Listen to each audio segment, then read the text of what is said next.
Respectful of everyone's time. Welcome to our third Ask Me Anything About Certification, specifically Certified Estimating Professional. We're glad you're here. My name is Penny Woolery, and I'm the manager of certification and membership for AACE International. Val, do you want to introduce yourself? Sure. I'm Valerie Smith. I'm the Senior Credentialing Analyst in the Certification Department, and I will be the one handling your applications. So just as a little bit of housekeeping, for this webinar, you're not able to speak to the attendees. You can ask your questions through the Q&A button at the bottom of your screen. Please direct all of your questions there. Try not to use the chat. That's just if you need to ask a question to, maybe you needed to say something to me personally, or one of the panelists, or another attendee. So use the chat box for that. But if you have a specific question to ask our panelists, use the Q&A, and Val will grab those questions and ask those on your behalf. You're not limited. Ask as many questions as you want. So I'm now going to turn everything over to the chairman of the certification board, Charlie Boyard. Go ahead, Charlie. Thanks, Penny, and welcome everyone to our live webinar regarding AACE's Certified Estimating Professional, or the CEP. And we're very happy to have with us as part of this panel this evening members of the CEP committee of the certification board. Have our chair, Bill Canterbury, Thomas Govil, Jay Carson, and Robert Wells. So they will be your panel, entertaining your questions. And we do welcome your interactive discussion of this very popular professional level certification. And the Q&A box is, as Penny mentioned, is in the toolbar at the bottom of the screen, and it says Q&A, and it's the two little cartoon bubbles. So that's where you go to enter your questions. And with that, Val, we'll turn it over to you to see if we have any questions. We actually don't have any questions to start out. Seems there are people that are still coming into the room. We now have 14 people in the room, so we might have to repeat some of this. So welcome those of you that just joined the room for discussion related to CEP certification. There is no question too minor or major to ask. If we are unable to give you any information like related to what's on the test, I can tell you right now the answer is we can't tell you. But you can ask any question, and if we can't tell you, then we'll just say that I'm sorry, we can't share that information. But any burning question that you've had, how to prepare for the exam, you know, what did you do when you took the exam, some of the domains that are on the exam. There's just a lot of things. Do you prefer a testing center or an online proctored exam? There are probably a myriad of questions that might be burning in your brain if you're interested in the CEP certification. So I see there is something in the Q&A, Val, so I'm going to be quiet. Okay. So the question is, would you review a conversion for costing work in a foreign country, including currency conversion and any other factors?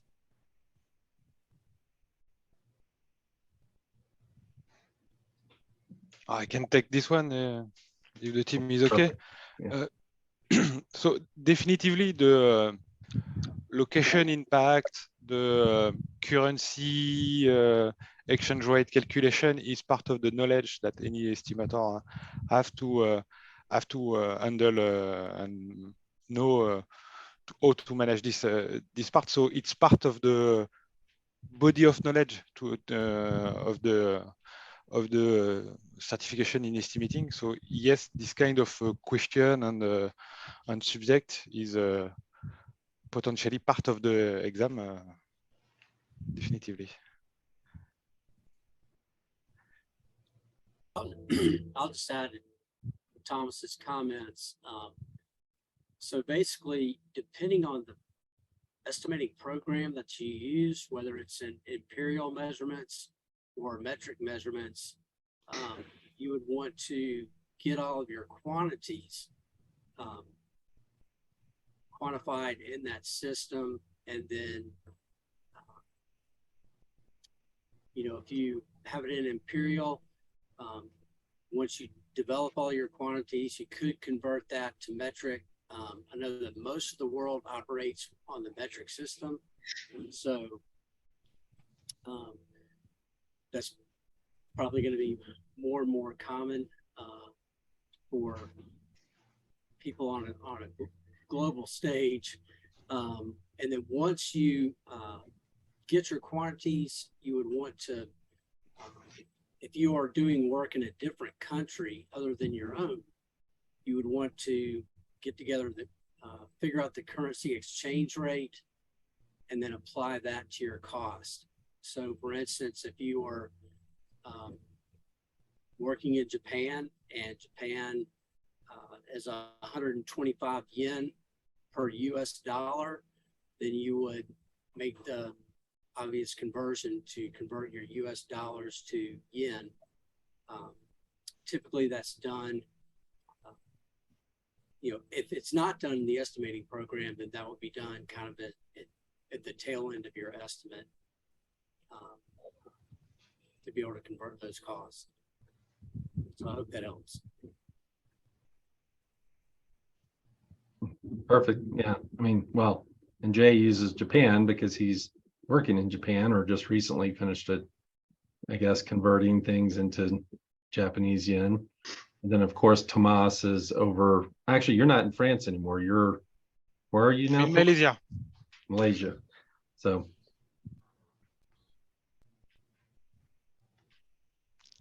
Okay, we'll go to the next question. Are there any vocal training courses to prep for the exam? And Victor, I want to make sure that you're asking vocal. I think it's local. Okay.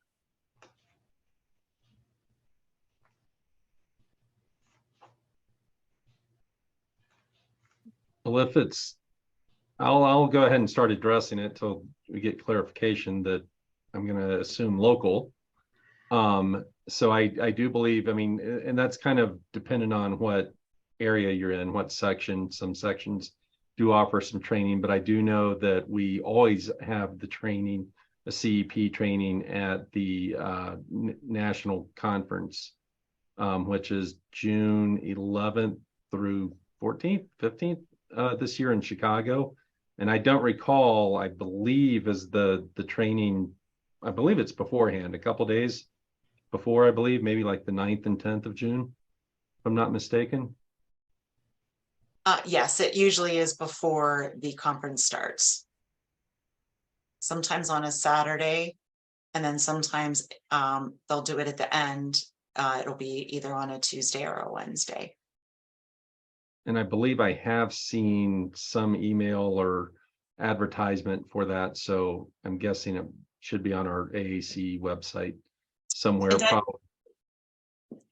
I'm so sorry. I didn't mean to interrupt you. I just wanted to let everyone in the room know I've added in the chat. This is a good use of chat, a link. We actually do have some approved education providers that are located throughout the globe, depending on your location. Not all of them teach CEP, but some of them do. And so you might want to check out that listing by using the link in the chat and find someone that can perhaps give you some training in CEP exam prep. So the other place to look is in the communities of the AACE website, because there are a lot of training sessions and training webinars for the various certifications that are listed or publicized in the communities. And then you can also check out, obviously there's the certification hub, but there's also the education hub component of the website for some additional information on training opportunities.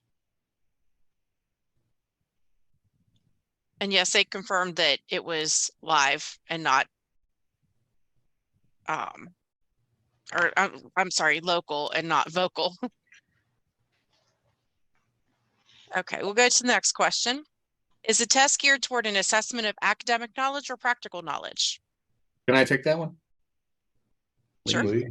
I would say it's a blend of both, but where it is split into multiple choice question and answer and a written memo style, that the multiple choice is a bit more academic and the writing of the memo is a bit more practical.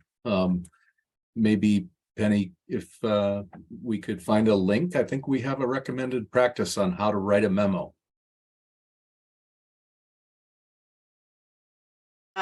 I will get that and put it in the chat.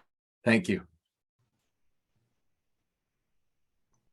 And we also have a recent article published in the Source publication. The certification board sponsored an article about how to put your best effort into writing the memo component of the exam. And if I can add something, in the Q&A session with all the multiple choice question, you have also some what it's called complex question. That it's also practical knowledge of handle location, years, escalation, currency, exchange rate. That is also more on the practical than the academic knowledge. So it's definitively the complete body of knowledge in the estimating. Okay, next question. Are there any examples of the complex test questions that we can use for studying? Seems like there's only one example of this in the study guide. Yeah, I can take that. Yeah, and that is correct. There is only one in the study guide that was brought to my attention by someone looking to take the CEP, and I had a whatever professional relationship with them, and so they knew my role here, and now, you know, we chatted about that, and that is accurate. So right now, that is, you know, the study guide is going to be updated. Keep in mind, we are all, you know, volunteers on this side of things, so there is, of course, limited time. Unfortunately, I mean, we still have to administer you know, grading exams every month, and actually right now the CEP is a very popular exam, so that's, you know, added more to our traditional workload. But that is something that we are aware of, and something that you know, that would be considered. Now, we don't actually handle, the certification board does not handle the study guide. That is actually the education board. But that is a conversation that we have had with them. So when that update happens, we would anticipate having more of those examples in there. Next question. How much time should be expected to spend from start to finish attaining the CEP? Oh. The mandatory duration is 5 hours after for the exam itself. After, depending of your efficiency, you can take it in a shorter period, or you will run against time versus this exam duration. So it's the duration is 5 hours. So as said, Tomas said 5 hours for the exam, but I believe, am I reading that wrong or hearing that wrong? I mean, I think they're talking about study prep. That's how I took it. Okay. So no, Tomas, I'm glad you clarified that, because you're right. And I did see someone just put in, I took 5 hours, and I promise you, I took every 5 hours that I was allotted. I think I rewrote the memo 5 times, but you know, it finally passed. But so that's going to really go back to, I think, Robert's comment earlier, or the question earlier about, is it an academic exam or practical exam? And I think that's really going to determine how much time you're going to have to spend to prepare for this. Now, I think there's no way, as good a test taker as you are, and the information that we have out there, If you just, didn't have a whole lot of practical knowledge, you're going to have a hard time with the exam, and vice versa. Even with some of us that might have many, years of knowledge, you still have to understand that body of knowledge, the foundation upon which AACE is built. And really, I think, and this is a free download for anybody that wants to go to the AACE website, but the 10S90 recommended practice, 10S90, if you look under technical resources, I believe it is, 10S90 is basically, terms and, glossary of items. And that is real important. While we all work in, similar field, of course, that's why we're talking about estimating. A lot of us use different terms in different arenas, right? Different industries, right? Whether you're in oil and gas, whether you're in commercial, whether you're in industrial, wherever you are, you need to understand the terms from the AACE point of view. And that's why that recommended practice is offered free of charge. And I think it's just a great resource, period. I mean, whether you're going to take the exam or not, it's great to know that that's out there. But it's hard to say how many hours. I've heard people come to me and say that they put 100 hours in, and I think I've heard other people say that they, spent 30 or 40. And again, it all, varies based on their person or their background. Yeah, I'm glad you brought that up, Bill, because I was just going to say, I've had people offer unsolicited comments that, the times range anywhere 35, 40 hours up to 100. I don't think anyone has said, well, I spent more than 100, but I've had several people say I used 100 hours in my prep time. Yeah, a good way to have the feeling of that is, I know that we have a recommended practice that lists all the skills and knowledge. It's really a kind of matrix with all the subjects that you supposed to manage. I think it's a little bit wider than only estimating. It covers also planning, different or other subjects related to project control.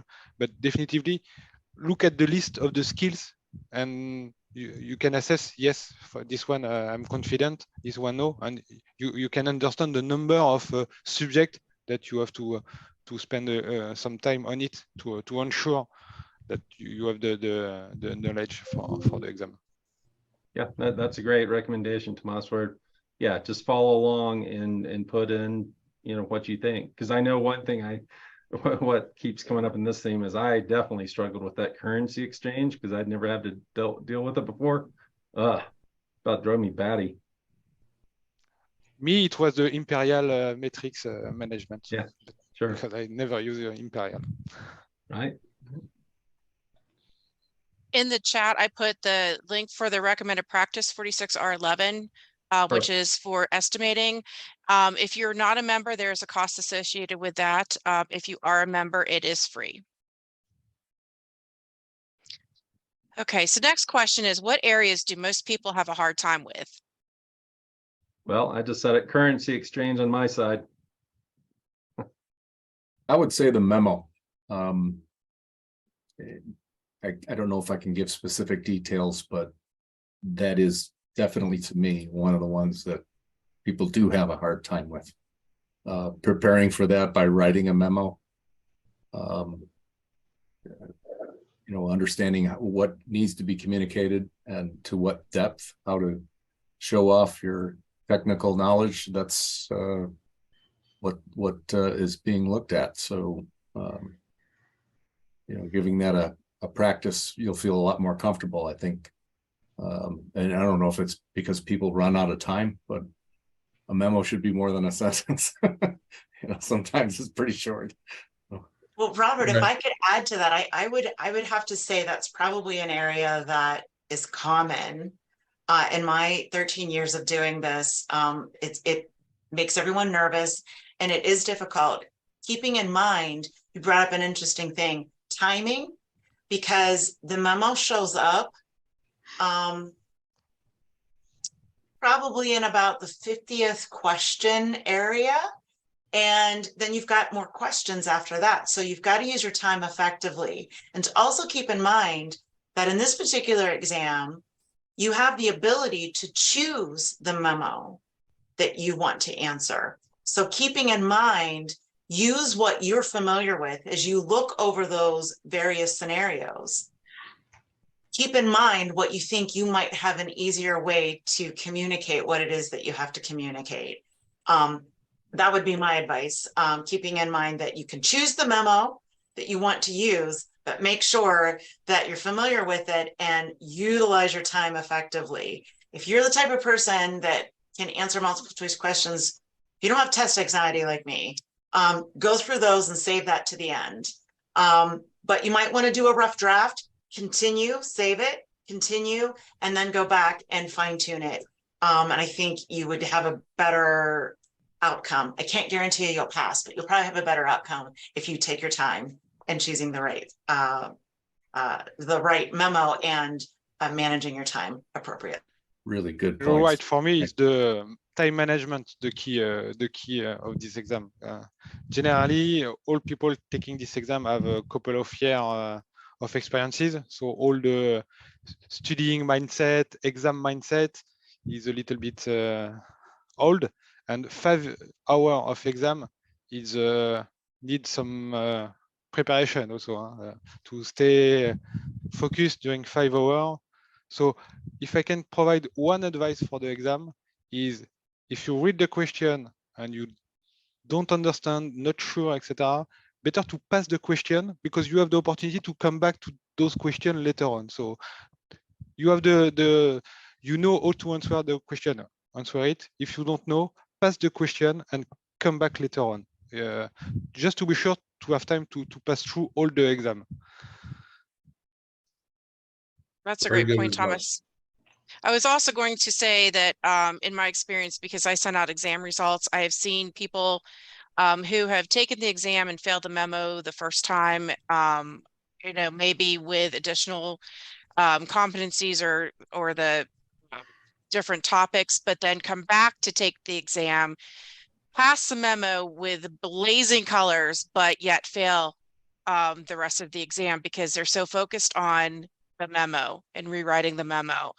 So if you should have to take the whole exam again, make sure that you're not just focused on one area. Make sure you also pay attention to multiple choice.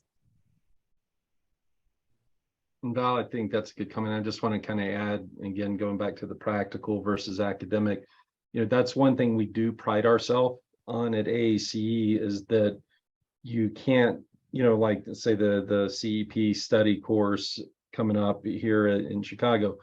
If you think that you can just go do the study course and read some materials and pass the exam, that's probably not going to happen. And that's, basically by design, right? We're very proud of our achievement, our CEP, and we don't want it to be such that someone can just pay $1,000 for a study course, take the exam and pass.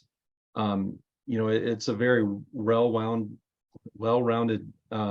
exam, and I think all the certifications are. And we really want that blend of practical knowledge with academic knowledge, knowledge from resources that we all have at our fingertips, but you got to have that practical knowledge. Okay, next question. Could I consider PGDO1 enough to prepare for the CEP exam? I'm thinking it's a professional practice guide. Yes, and I wish I know I have it. I've read through it a couple times, but off the top of my head, I have not. These are these guides are fairly new, I guess, thing, and it is I think it's a great resource, because what it's doing, these guides, and Charlie or someone can correct me if I'm wrong, but we have multiple recommended practices that deal with cost estimating. We have multiple chapters in the TCM framework, skills and knowledge 6. So what these again, I think are fairly new here in the last 3-ish years. We're trying to bring everything into one spot to kind of let you know where all the resources lie. So if it's not necessarily in the guide, at least it should be able to tell you where to go get the additional information, in that recommended practice and the skills and knowledge. It's kind of a, I don't want to call it what do you call it, Cliff's Notes or whatever for there's a CEP, I think there's one for risk, and I'm sorry, not CEP, cost estimating one for risk, and I think there's another one, but I'm not sure if that's still in draft form. But basically, it's just trying to bring all the resources together in one place to help guide you. So that's a great starting point, I guess. And with that being said, but again, and I always get all RP 46R, is that the one? Okay. 46R11. Too many RPs, I can just never remember all the numbers. But that's the one that the CEP exam is really designed around. Well, I think the other thing about the professional practice guides, and it goes back to the question about, okay, how much is academic versus how much is practical? And so the professional practice guides are based on subject matter experts relying on their experience, the competencies that they've gained through their experience. So that's the practical experience. And then putting that into, the PPG so that people can look at that and say, oh, okay, this is how, a model on how you would apply the aspects of CEP in a real life situation. So I've actually opened this up from our website. This is the PGD #1 that the attendee had referenced. So I don't know if other attendees have never seen this, but you can find this on our website. But I know that, Bill, you were saying, that you have it. I just wanted to put it up here in case there was a little bit more guidance you would like to give now that we're seeing it on the screen. And it's fine if we don't. I just wanted to let everyone know that. Well, yeah, no, this is great because right there, here are pretty much all the recommended practices or several of the recommended practices that deal with cost estimating specific industries. And yeah, I'm trying to think. I mean, I know I've read through it. It's been a little while. Yeah. But it is a good starting point to help guide you on what resources to review. But everything is going to come back to that 46R. Yeah. This professional guide looks like really focused on the classification system. It's important to well understood the concept of the classification, the minimum requirement, and the usage of this classification. But a lot of knowledge is not visible in the screen. How to manage a good estimating plan, all the work processes of estimating is not covered yet. Here it's really focused on the classification system, and definitively you need to very well understood the characteristics that can define the classification and the work process behind this classification. It's not necessarily important to understand all the small variation between all industry, between nuclear sector, pharmaceutical, etc. You still just to demonstrate the knowledge of the classification in general.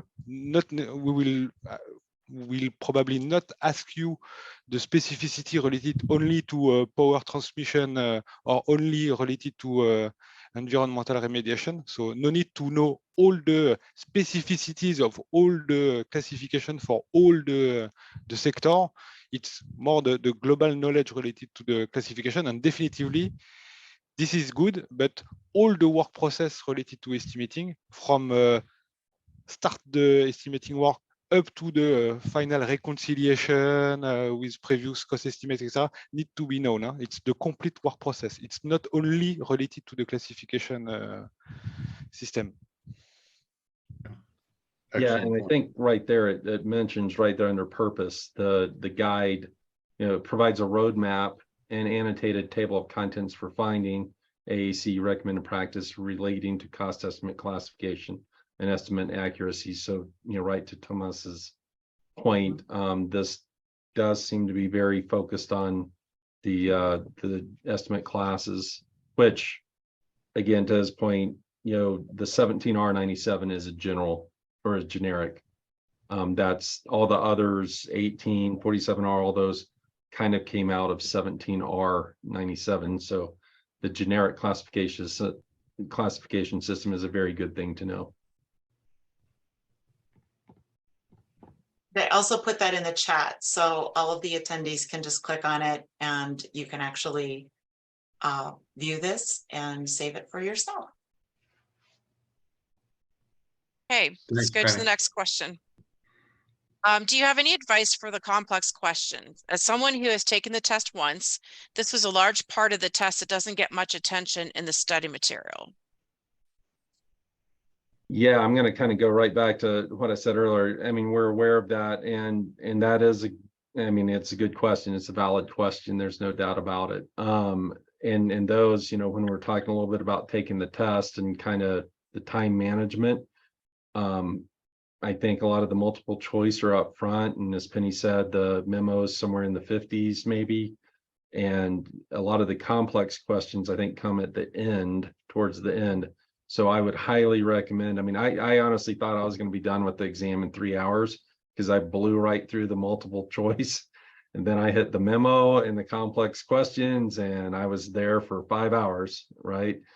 So that, just a little side note about time management, you might want to look at those before you dive in. That's a good question. Again, we realize it's an issue out there, or a concern, and as soon as we can get, or really the education group can get around to updating that, we have it on the agenda to add some more complex questions. But again, that's where I think a lot of that practical knowledge is going to come in, and they're tough. I mean, I don't know what else to say about them. I found them very challenging when I took the exam. And I just don't, I guess final note, I just don't, while we can throw out more examples, we can't throw out enough examples to cover the wide ranging, knowledge that we're requiring for the CEP, quite honestly. I mean, you will never get a situation where you get the right complex question, in the study guide that's you can follow in the exam.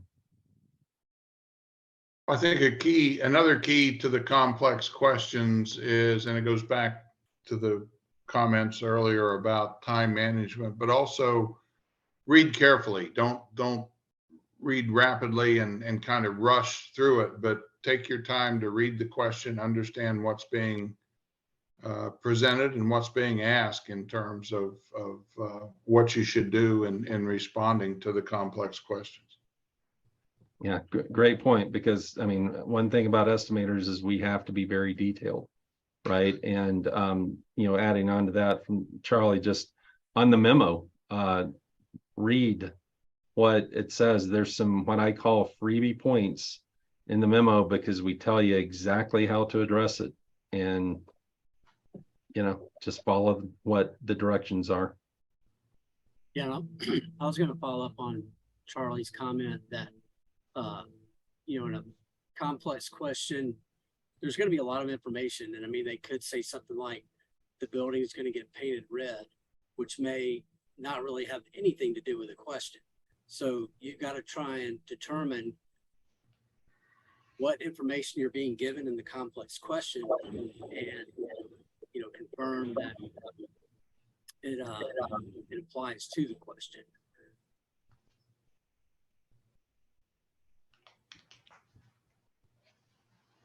Okay, I'm going to skip over really quickly to the chat, because there was a question that wasn't moved over, and it was, how can I select the dates for the test? And I didn't want to miss that question for the person asking. So we offer our exams via online or via computer-based testing, and you can do that either at a testing center or via online proctoring, which really opens up the exam dates to any time. We don't have any set schedule for the exams. If you schedule an exam in a testing center, it's really based on the availability of that testing center. But really, you can take exams year round. Hope that answers the question. And Okay. with respect to the online proctoring option to take the exam, make sure that you pay attention to the technical requirements of your computer and internet systems so that you can be successful in logging in and staying online and finishing the exam. Absolutely. The next question says, it seems we should be allowed to use scrap paper and pencil provided by the test center. What is your position on that? I'm going to start that off and say, yes, the testing center should give you scrap paper and a pen or pencil. I think they provide 3 sheets at the beginning, and then you can ask for more if necessary. The same thing goes with online proctoring. You're allowed scratch paper and a pencil or a pen. You'll just have to hold it up to your proctor. It has to be loose and blank. But of course, with online proctoring, you're at home or your office or wherever you're taking the exam, and you can have as much paper as you need to have. And it's a necessity for me. That's my stance on it. Anybody else? Well, I've been to testing centers where they also provide I want to call it, like a little miniature whiteboard that you use erasable markers on. Instead of paper, they give you a little whiteboard to make notes on or so forth. We have the same had for me. we've had some testing centers who have offered that, and some people have not been pleased with the use of a whiteboard. So you can always request paper. You should be able to request paper if you need that. But okay, yes, so this it's was okay to use it. yes. Yeah. So the next question is kind of going to be difficult to ask, so I'm going to do my best. It says, is it any structure how the exam paper for questions, for example, related to CE, how many questions in multiple choice or percent, related to planning, related to math calculation? For the memo exam, is the choices of question also be a variety of topics, especially for planning cost estimation? Okay. So I think the first part is the structure, like how many questions for each. So we have the domains listed on our website, and we can copy it and paste it here. I can do that, Val. Okay, thank you. Yeah. So yes, So for the exam, An idea of the kind of breakdown of the general topics in the exam, but bear in mind that each exam is unique. So, you can't say, well, the guide said 50% this, and it might, it might vary from that. So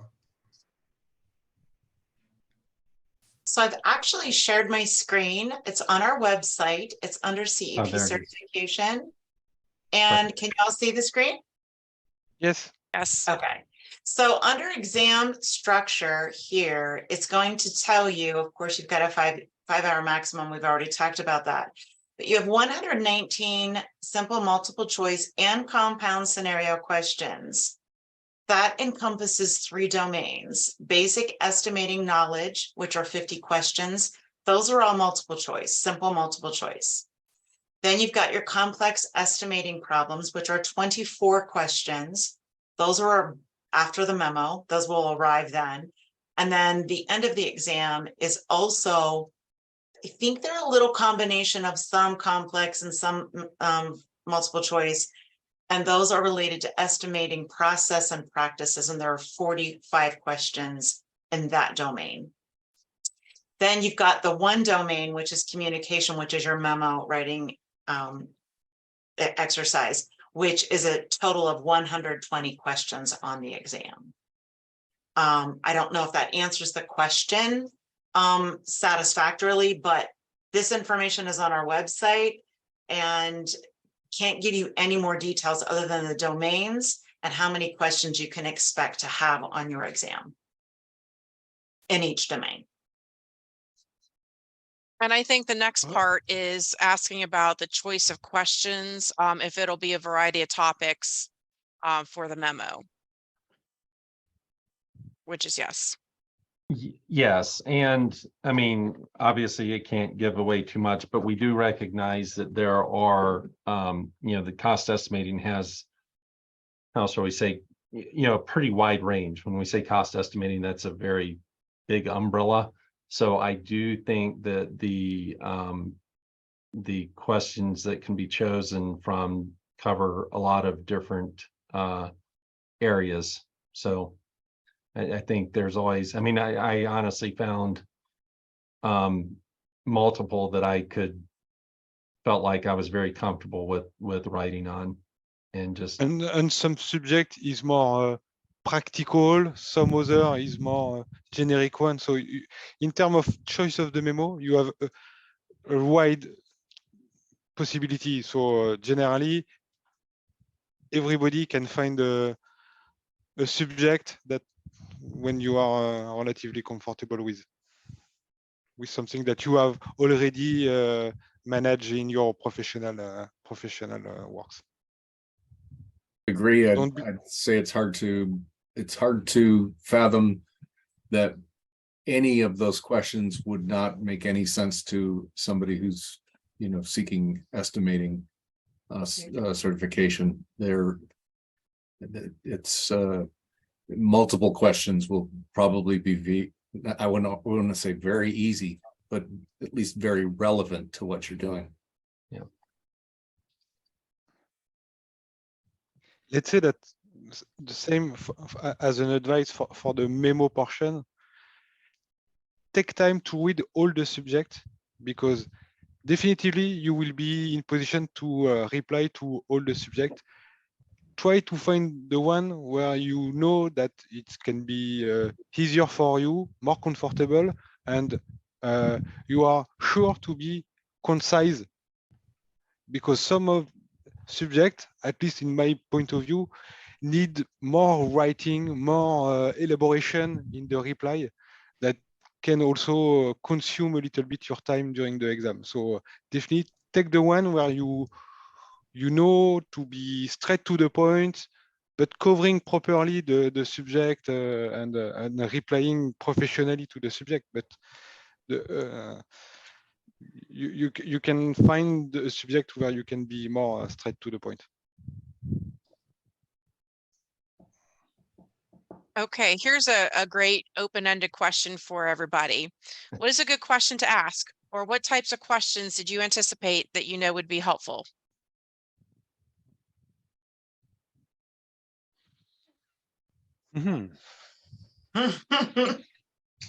You're stumped, aren't you? That was the hardest question of the night. I mean, what question to ask, like here at this? Yeah, like I guess if you were to ask a question, or like you were getting ready to sit for the exam, what would be the best question that you would think would be most helpful? Maybe we can draw on experiences from our past AMAs, and what do you think has been the most popular question, or what has been the most helpful? Well, for me, and I'll jump in first, but you know, oftentimes, when do I schedule the exam? And so you have to keep in mind that once you schedule for the exam and you're given your candidate number and your authorization, you have a specific amount of time within which you have to complete the exam. So, you know, the best advice to give there, if that were to be the question, is don't schedule your exam until you've prepared and you're ready, because we very often hear people say, oh, well, I scheduled my exam and then I ran out of time to study, but I took it anyway. So get yourself prepared and then select your date and get your registration for your exam. I'm going to add on to that too, because we do try to tell people to study before you register for your exam. Once you register, your application goes through a review process, which is me, which usually takes like maybe a business day or two if there's no issues.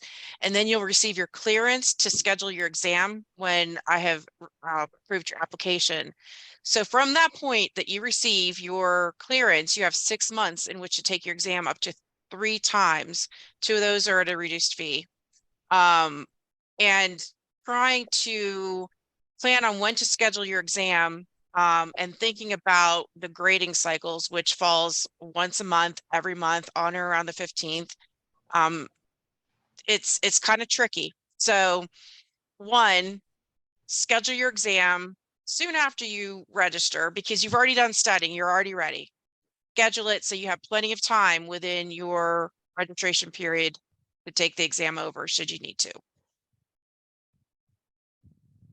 Yeah, and I'll just tag on to that a little bit more. Just, I mean, kind of back to, I think, Tomas's suggestion about the recommended practice 46R, the required skills and knowledge of project cost estimating. I'm sitting here looking at, and I think that's figure 1 out of 46R, where you know it says these are what you're going to get tested on. You know, put some hours next to them, and give yourself an idea of how many hours you think it's going to, you know, take to get prepared before you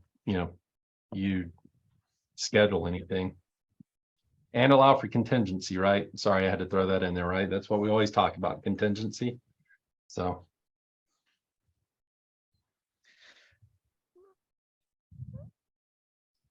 And I guess following up on the question, the only other thing, I think we really addressed it. I mean, I think my biggest question going into this, and this was my first AACE exam that I took, I really had no idea on the balance of the AACE, you know, academics, the body of knowledge versus my practical experience. I really had no idea where that lied. And even when I took the PSP first, sorry. And I really did not, I kind of missed the boat. I'll be honest, I was surprised I passed the PSP, quite honestly. Why I don't know why to this day I didn't take the CEP first, because that was really more my expertise. But yeah, I mean, I think that's a tough question. And then, you know, it's hard to know because everyone's going to have unique backgrounds, but it is a balance, right? It's not one or the other. It is clearly a balance.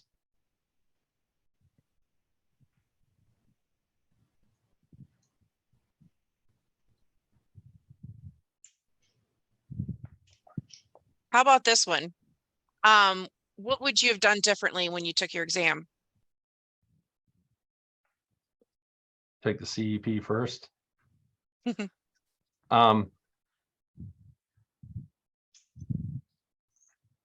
don't know. I felt pretty prepared. I was pretty happy. This was a much better exam for me, just because it fit my practical knowledge best.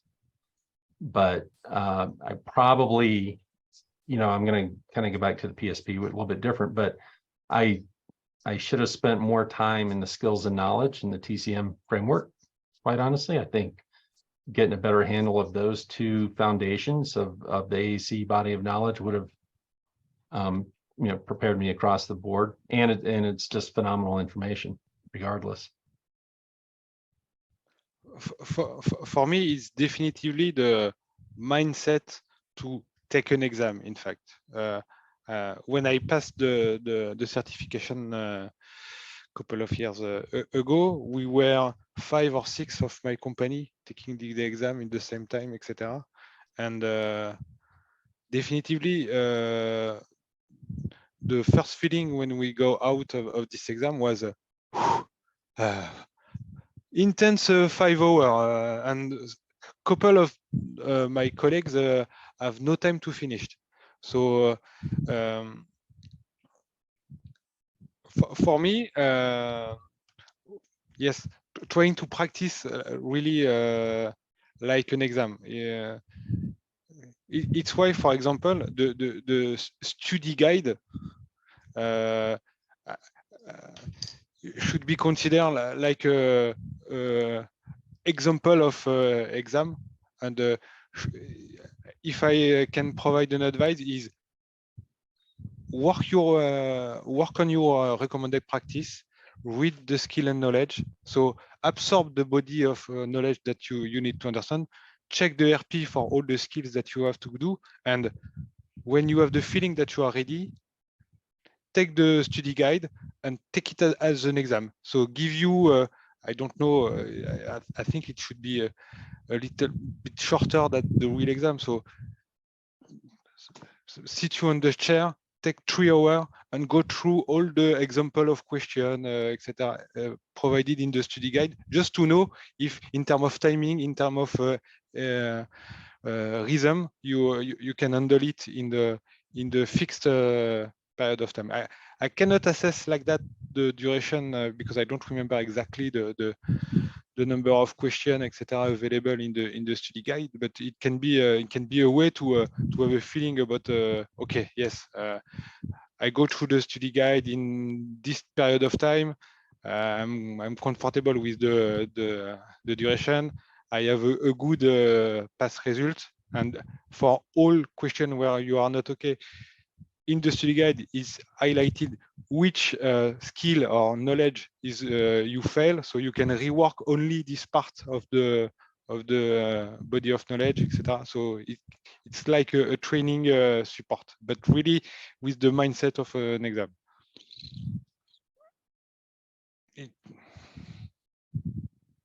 Well, and just looking at the chat, kind of, I guess, following up there, I see a couple comments just about having to take the exam twice. And I really did take, I mean, and again, I think Tomas talking about, everyone's talking about the exams. Penny doesn't like taking exams, it sounds like. But yeah, I hadn't taken one in a long time. And even though it's PSP, you know, it's similar format. And I really didn't know what to expect. And so I went in with the mindset that, hey, I'm probably going to fail this because I really don't know what a 5-hour exam looks like. I'll be honest with you, and the memo and all that, I mean, I really didn't know what to expect. And I was like, you know, I'm going to go take it. And that way I get a sense of what these exams look like. So I'll be better prepared for it. So, you know, having to take this a couple times is not, I don't think, a big deal at all. I mean, it's a tough exam and it's based on a lot of, you know, years of experience. It's not a giveaway earning these certifications. I would echo that. Over the past years, looking at the pass rate for this particular exam, and it fluctuates, all of them do, but this probably doesn't sound like good advice, but what you just said, I mean, the exam that I just recently took for my industry had a complete meltdown and really thought, I don't know why I did this, I'm going to fail. And when I got the results that I passed, I literally, like, I almost passed out. But so my advice to you is, if you really want the certification and you just are, whether you have test anxiety like I do, or you just kind of think like, I don't think I know as much as I think I do, when they want to test me on it, if you really want it, just try it. It will, honestly, I think, because most people take the exam the first time, and I'm not going to say most, there's a significant number of people who take it and fail it the first time. And some of the feedback you get on the memo might really just help calm your nerves as far as like really what they're looking for in the communication style. And it's not that I'm giving you permission to take the exam to get a sneak peek at the questions, but if you have issues with taking exams and not feeling sure of yourself, it really is a great way to just kind of get a feel for the exam and do better the next time. A lot of people have taken that approach and it has really worked out well for them. But bear in mind, you won't get the same exam the second time. That's the reason why I'm That's right. telling you that, right? So the exams are randomized, so they're different test forms. So you're not going to get the same question same exam the next time anyway. But they'll be similar. The feel will be similar. So really, it's just a way that if that's what's holding you back because you're so nervous about, will I know enough? Will my experience in the field be enough for me to take this exam and pass it? my advice is if you really want the exam, just follow the advice that we gave you, study, then submit your application when you feel confident in your studying, pay your fee, submit your application, Val will get you cleared within a day or two, and then you can schedule that exam at the soonest date possible to maximize your resit time in that 6-month period. If you fail it the first time, that's not good news, probably for you, but you won't be the first person that didn't pass it the first time. But you might actually pass it, and then you'll feel really great about yourself. I was going to add, it's been a long time since I took my exam. I think I got it in 2008 when it first came out. And at that time, I had to handwrite the memo. And I think I was given a pad of paper and a pencil. And I was surprised at how long it took just because my hand was so sore. I had a lot of detail I wanted to get out onto the memo. And it went at least 3 pages, perhaps 4 pages. So I did spend a lot of time, and it might be a good idea if you're going to practice a memo to get a feeling for how long it might take you, and have somebody give you a topic that they know you know something about it, so you're kind of unprepared, but you can be prepared to write memos in a sense that you've done it now 2 or 3 times with somebody giving you a topic, and you can feel confident that you can put together the organization in your mind, get it from your mind into the computer, because now they're online. You would be typing it, and then if you know you need 20 minutes to do a memo, you feel comfortable with that, you'll be able to kind of put it into the perspective of the time that you have left once you're faced with that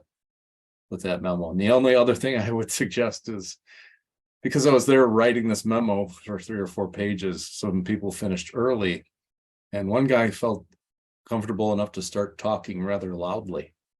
And I wanted to stick up for myself, so I politely asked him to leave, and he didn't get it the first time. So stick up for yourself. If the exam room isn't to your liking, or it's not satisfactory, and there's somebody there, a proctor, who can do something about it, just mention that, because the proctor was very helpful for me, and I was able to kind of calm my nerves and get right back to it. That's great advice. Please know that if you ever have any type of distraction, if you're at a testing center, if you're at home on an online proctor, then that's kind of your problem if you're having noise in your house. But make sure that you have a quiet room. But if you're in a testing center, yes, feel free to speak up if you're being distracted and you can't concentrate. That's really good advice. And they were still doing handwritten memos when I first started at AACE. So I remember those as well. So we've come a long way, but keep in mind that the text box that you're using, while it is a rich text box that allows you to do some formatting, there's no spell check, and that's by design. So make sure that you take your time, and that's really good advice as far as ask someone to give you a topic and write a handwritten memo, or maybe send it in an email, just to get some practice in, because it'll make you feel more comfortable when you sit down to actually do it in the exam time. So we're right at 7 o'clock. Unless there are more questions from our attendees, I want to be respectful of our panelists' time, their generous volunteer time to be here with you today and answer all of your burning questions. So you've got about 1 minute if you have one more parting question to ask, because then we're going to wrap it up. This video will be edited just from the beginning and the end, and will be on our website. Give us some time to edit it, so that in the event that you want to watch it again or send it to people that we'll upload it to our website. So Val, do we have anyone writing any questions in the Q&A box? We do not, but I put an email. If you have any questions, you can address it to certification@aacei.org. That will come to me and to Sarah, who's not on the call today, and we will get you an answer. Sounds good. Well, again, thank you so much for your time and attention and learning about CEP certification. And we hope that we see your application come across our desks soon. Anything from our panelists that you'd like to say in our parting words? Thank everyone for their participation. Yes. Thank you. We'll see you later. Thank you. Thank you so much. Thank you. Bye. Bye.